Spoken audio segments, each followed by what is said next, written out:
Eu son Laura Noia e hoxe veñemos a presentar este libro titulado 22 segundos, de Eva Mejuto. ¡Epa! Alex é un mozo transexual que creou un blog para contar a súa vida. Mentre se sube o seu primeiro vídeo, lembra a súa infancia.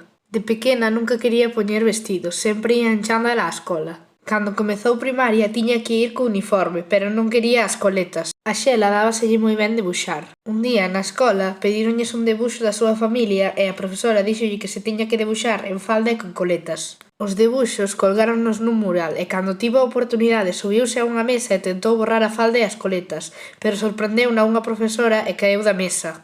Chamaron a seu avó e el levouno ao médico. Un día decidiu cortarlle o pelo a unha boneca que lle trouxeran os reis e despois tentou na súa cabeza, pero a tesoira atascouse e tivo que chamar a súa nai para que lle arreglase o pelo.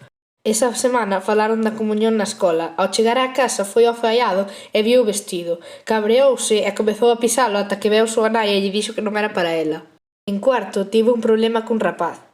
Nunca fora moi sociable, nin tivera moitas amigas, pero en sexto chegou Ana e fixéronse moi amigas. Se queres saber como continúa o libro, leo. Eva Mejuto naceu en Sanxenxo en 1975. Estudou xornalismo na USC e traballou no sector editorial infantil dende 1998 ata 2016. Actualmente é docente no Máster Libro Ilustrado e Animación Audiovisual da Universidade de Vigo. É a autora de diversas adaptacións de álbums ilustrados traducidas a máis de 10 idiomas. A novela 22 segundos é a súa primeira incursión na narrativa xuvenil, Xerais 2017. En 2019 publicou a súa segunda novela xuvenil, Memoria do silencio, publicada nesta mesma colección Fora de xogo de Xerais. Este libro trata un tema bastante interesante dunha maneira moi axeitada. Ten un vocabulario sinxelo e é moi fácil de ler.